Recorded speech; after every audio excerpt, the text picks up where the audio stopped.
Smacking, cracking, and watching. Follow me on Twitter. Subscribe. Law and Order True Crime, The Menendez Brothers, Episode 1. These boys. Prior to watching this show, I thought of the Menendez brothers as rich kids who murdered their parents with a shotgun over inheritance. And I also thought one of the boys had like a hairpiece, a rug. Now we are learning more. The show is awesome. It has Edie Falco in it, and we loved her in Nurse Jackie. Oh my goodness, Nurse Jackie was one of my favorite shows. We grew to love her in The Sopranos. You know, coming off of a great Wednesday series on USA Network, The Sinner, this show is basically kind of sort of the same format. We know what the heck happened. During the course of the 8 episodes, we are going to figure out why. Why did they do it? They keep it in the correct time frame. The Sprint calling cards, the cars, the wardrobe, the hair, the music, even the VHSs in the background. Very well shot. I like it. They're breaking it down, typical Law and Order style. Dun dun, dun dun. This episode took us through the first week. August 21st, 1989, we see this detective running cold in like a Caprice, getting to the murder scene. The house is canvassed with media, police, everyone trying to conduct a proper investigation and make sure that scene is secure and those bodies are photographed and the evidence is properly stored. Jose and Kitty Menendez, that's the mom and dad. They had 2 sons, Jose Lyle Jr. and Eric. Blood is everywhere. The blood splatter is all over this living room, and it's horrible because we know someone murdered them, and obviously it was the boys. But why did they murder their parents? 2 completely different personalities. Eric cried his face off this entire episode, straight up hysterical. Lyle, straight face, stone cold, covering it all up until the final scene in the episode when he lost his marbles. He couldn't hold it. He couldn't do anything anymore. Lyle's the oldest, the calculated, and he has the Ivy League education. This guy. You know what my beef is? Y'all would have got the money. You would have got the money. Your father played you the same way most parents play their kids. Hey, you're not going to go to Chuck E. Cheese if you don't clean your room. Of course you're going to go to Chuck E. Cheese. Just go clean your room. You know, whether you clean it up halfway or 100%, you're still going to get there. You get my point? You would have got the $14 million. However, you got greedy. Your dad tricked you out. He hit you with the 52 fake out. Now look what you've done. You know what else I thought was super cool about this series? They had the newspaper stand. When Edie Falco's character, Leslie Abramson, went to the stand to get her news. In this show, we see people doing 2 things in particular to get news, to get the word on what's going on with these stories. They are watching the TV, watching the news, Channel 13, going to the newspaper stand, putting those 2 quarters in. You remember you used to have to do it. This is pre-YouTube, pre-tweeting, pre-Periscope, pre-Facebook, pre-Instagram, pre-all of those, you know, Yahoo, everything, how we get our information now, quick, fast, not the truth, made up, false, the truth, the true tea, whatever. This, you know, they're keeping it so basic. This is the 80s. I was just a toddler at this point. Beverly Hills. They basically are saying, hey, nothing ever happens here. This is stuff for, you know, the inner city. Dismiss that to the gangs or the mob. You know, those people, the murders, that has to do with them, not us. This case is proving that anyone, anywhere, wherever, whoever, everyone and everything, it's capable. You're human. You're capable of doing anything. Filth is filth, no matter what. Super lawyer Leslie Abramson. We've seen her get people off their cases. She doesn't bite her tongue. She goes at the judge. You know, she doesn't pussyfoot around. She says what it is and what it ain't. We love her. We like her already. This is not OJ. We watched the OJ trial. We know how homegirl had her meltdown. Marsha Clark. I'm pretty sure she wouldn't have a situation like that. If she does, come on with it, because I'm ready to just watch it and receive it. But we watch OJ's story. This is shot completely different. Cuba did an outstanding job.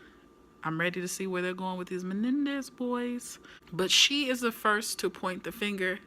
Just looking at it through the TV, haven't even looked at those boys face to face, eye to eye. And she just looked at it and said, those boys did it, and walked away. Ooh, I love it. he knows as well. Let's get to the crazy point. The parents recorded the phone calls. Ooh. At what point are we gonna find this out? Ooh, how shady is that? Wiretapping? Ooh. But yeah, that's definitely normal.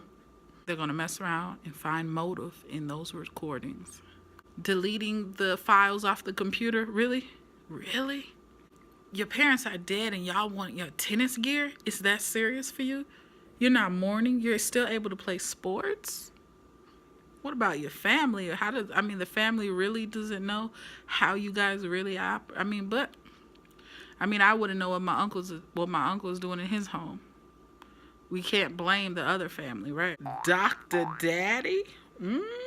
August 22nd, 1999. They are blaming Jose Sr., saying, he's got good money, good businesses, got to be some ties to the mob.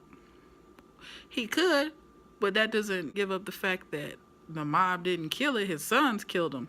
Why is the secretary spilling all the tea, but not the tea that should be laid out on the table, right? You know what, Eric? Enough with the tears. I'm tired of the waterworks. I'm tired of the leaky faucet situation. I'm tired of the dust clouds all in the room because your allergies are just causing all of this spillage to just occur. And we just like, really? We don't care. We know you did it. Is he gonna be the one to break down and say, excuse me, like a little church lady where you waiting on the usher? Is he gonna be the one with the finger up saying, excuse me, I did it? I don't know. It's bogus for them to be suspecting that the staff did it, though. I'm just saying. But 'tis the investigation. Oh, did y'all see the chick from Grace Under Fire on there? Y'all remember that show growing up, Grace Under Fire? Did you see her walk through Grace's homegirl, her best friend? Okay. $180. They were getting $180 per month allowance back then in the 80s. That's got to be like, what, $500 now a month? Still, it's decent money. You are still living a lavish lifestyle. You're in a great school, friends with money too. You're driving luxury vehicles.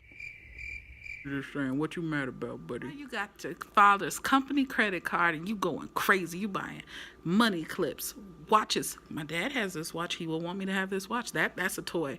Woo, okay. You buying security. 2 big grown security officers. First it was suits and then you just went buck wild. Upgraded to a Porsche. Wasn't he driving a Porsche later on in the episode? A turbo Porsche at that. The funeral was nuts because you never know the situation at anyone's funeral. Who means it? Who has something to do with anything?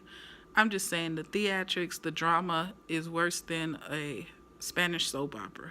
And I'm a huge stupid fan. I don't even speak Spanish, but I sure be watching them stories like this. Subtitles on and everything. Just reading. So around the 30th, the house is clean and they return back home and he's just looking at everything. Even though he sees it's cleaned and almost new again, he's still seeing the filth that he created. He's still having flashbacks, PTSD, and he knows this is too much. And at that point, boy has a panic attack up against the wall, sweating, crying, losing his marbles, and they set it up pretty good for episode number 2. Episode 1 was good. So many questions.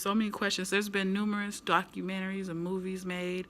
You can go to Netflix or YouTube and pull up their name or read about them. It's so many different stories. So there's so many different angles that they can go with it. And hopefully, obviously, they would throw in some new information. Something probably made up false just for TV too. Because, they gotta beef it up, would you say? But Edie Falco's character, off the chain. Like I said, it's very much like The Sinner. It's set up in that same format as The Sinner.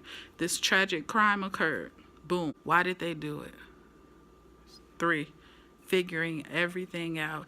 And they're probably gonna relate it back to their childhood, saying, hey, this is what happened to them that led them to be like whatever. I enjoyed it. Let me know what you guys think about this episode. Until the next time, I'll see you next Tuesday. Peace.